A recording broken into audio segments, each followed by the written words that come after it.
नमस्कार, मैं हरेंद्र। आशा करता हूँ कि आप लोग सभी निरोग और स्वस्थ हो।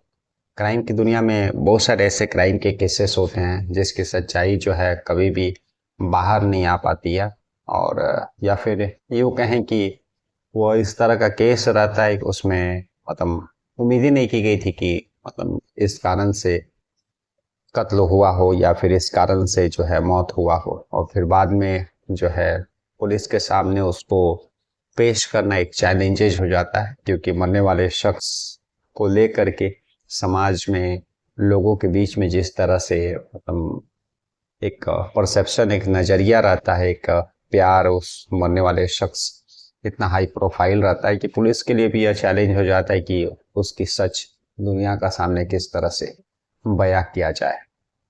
इस और कभी कभी इन्वेस्टिगेशन और थ्योरी भी जो है पुलिस की मैच नहीं खाती है, क्योंकि सच जो पोस्टमार्टम रिपोर्ट रहता है वह डिफरेंट रहता है,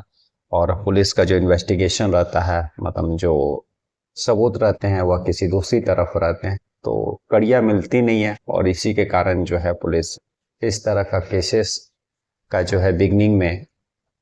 सार्वजनिक नहीं करती है। अभी फिलहाल हाल के वर्षों में अगर इस तरह का केस देखे तो एक जो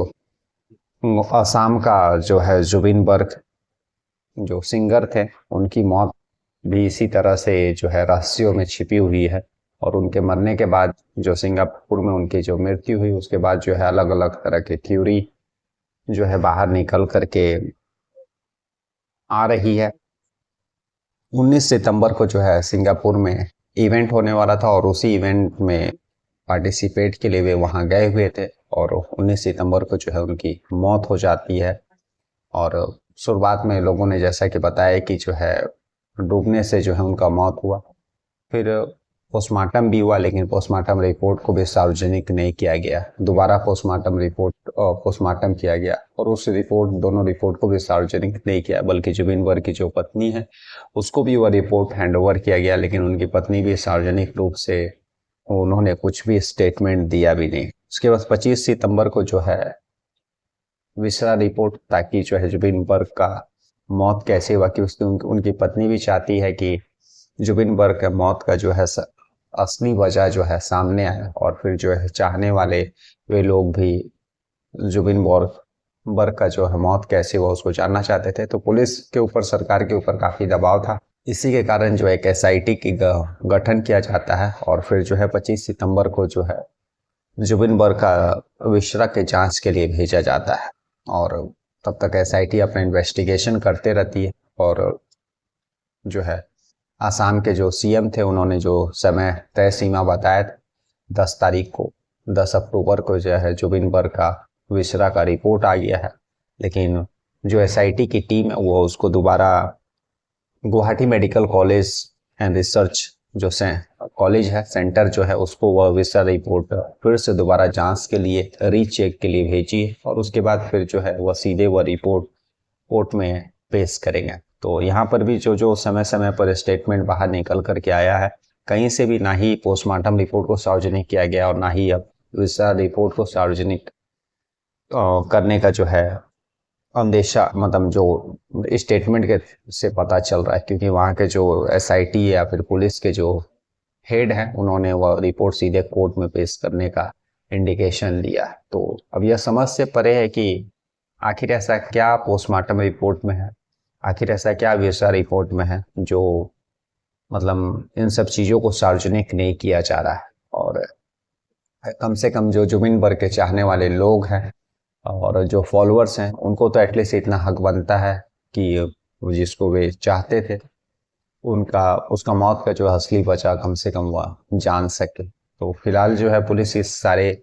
पूरे मामले में जो है फूक फूक के कदम रख रही है, और शुरुआत से ही जो है जुबिन बर्ग के जो चचेरे भाई थे उनको, और जो इवेंट मैनेजर, सिंगापुर में जो इवेंट होने वाला था वहाँ के जो ऑर्गेनाइजर थे, और फिर जो जुबिन वर्ग के जो मैनेजर थे, इन सभी लोगों को मिला करके लगभग 7 लोगों को गिरफ्तार किया गया है। और खुद जो है जुबिन वर्ग के जो चचेरे भाई है वह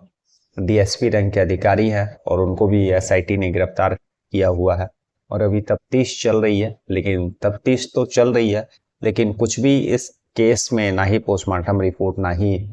जो है विसरा रिपोर्ट जो है सार्वजनिक किया गया है, और सारी चीज़ें जो है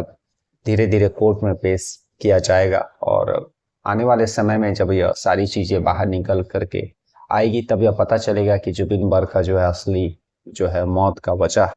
क्या है। लेकिन सवाल अभी भी वही है कि जितने भी सोशल मीडिया और न्यूज़पेपरों में जब से 22 सितंबर को जुबिन बर्ग की मौत हुई थी, जो कि असम की आवाज़ जिसको कहा जाता है, और उसके बाद लगातार जो है उनके चाहने वाले जो फॉलोअर्स थे उनके मौत के असली वजह को लेकर के आस लगाए हुए थे कि एटलीस्ट उनको इतना तो पता चले। लेकिन पुलिस और स्पेशल इन्वेस्टिगेशन टीम जो है किसी भी तरह का कोई भी चीज़ जो है सार्वजनिक नहीं किया। तो अब सारी चीज़ें जो है आने वाले समय यानी भविष्य के गर्भ में है, और ताकि जब पता चलेगा कि जुबिन बर्ग का जो है असली मौत का जो है वजह क्या है। और दूसरी चीज़ें यह बता दें कि जो है मौत सिंगापुर में हुआ है, यानी दूसरे देश में हुआ, तो डायरेक्ट जो है असम पुलिस या गुवाहाटी की जो पुलिस जा करके वहाँ तफ्तीश नहीं कर सकती है, क्योंकि वह एक दूसरा देश है। जिस तरह से एक स्टेट की पुलिस दूसरे स्टेट में डायरेक्ट जा करके तफ्तीश नहीं करती है, बल्कि वहाँ के लोकल पुलिस से कांटेक्ट करती है और फिर दोनों मिलकर के ज्वाइंट इन्वेस्टिगेशन करती है। तो इसी के कारण लेकिन असम पुलिस को पूरी तरह से सिंगापुर पुलिस से मदद मिल रही है। वहाँ पर जो भी इन्वेस्टिगेशन और सारी चीज़ें जो सिंगापुर पुलिस ने किया है वह सारी चीज़ें असम पुलिस को भी बताई है। लेकिन यहाँ के जो है असम के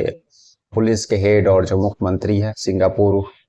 के जो एजेंसी है वहाँ से बात भी कर रहे हैं। और उसके बाद शायद आने वाले समय में असम पुलिस की एक टीम भी सिंगापुर में शायद जाए और फिर जो अपने तरीके से तफ्तीश करे। लेकिन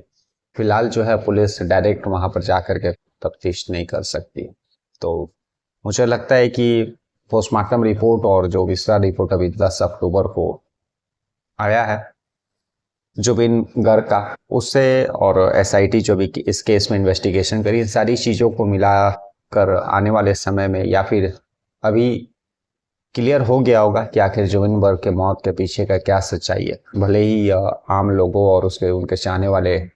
लोगों से यह सच्चाई दूर है, लेकिन आने वाले समय में उम्मीद है कि यह सच्चाई जरूर लोगों को पता चलेगी, उनके चाहने वाले लोगों को पता चले। तब तक के लिए नमस्कार, जय हिंद, जय भारत।